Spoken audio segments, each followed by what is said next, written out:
রহমান, ওরে ভাই আপনি আপনি কেমনে এত ভাগ্যবান মিয়া?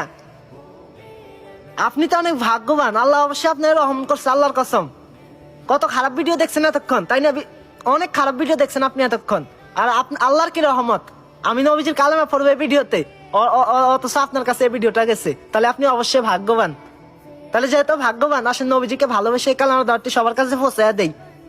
এই ফসানের দ্বারা কাল কিয়ামতের দিন আপনি ভাবতে পারবেন না, এখন থেকে কিয়ামত পর্যন্ত যতজন আপনার দ্বারা এই কালেমাটি শুনতে পারবে, আপনার আমলনামায় অগণিত সব লেখা হবে। সুবহানাল্লাহ। আসেন আমরা কালেমার দাওয়াতটি সবার কাছে পৌঁছায় দেই, যেহেতু আপনি অনেক ভাগ্যবান। আপনি ভাগ্যবান হওয়ার শর্ত, যদি এই কালেমার দাওয়াতটা অন্যের কাছে পৌঁছায় না দেন, তাহলে আপনার মতো হতভাগার কেউ নাই ভাই এই দুনিয়াতে। লা ইলাহা ইল্লাল্লাহ মুহাম্মাদুর রাসূলুল্লাহ সাল্লাল্লাহু আলাইহি ওয়াসাল্লাম।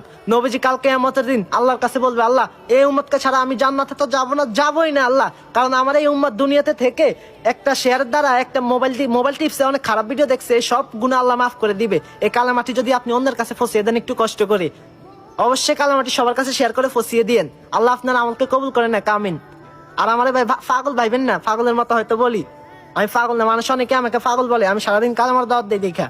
আমি যতদিন বাঁচবো, আমি বারবার প্রত্যেক ভিডিওতে বলি, আমি যতদিন বাঁচবো, আমার শেষ নিঃশ্বাস থাকা অবধি আমি ততক্ষণ পর্যন্ত কালেমার দাওয়াত মানুষকে দিয়ে যাবো ইনশাল্লাহ ভাই। তো যাদের কাছে ভালো লাগে, নবীজিকে মন থেকে মহব্বত করেন, নবীজিকে ভালোবাসেন, তারা অবশ্যই কালেমার দাওয়াতটি সবার কাছে পৌঁছে দিয়েন। আমিন।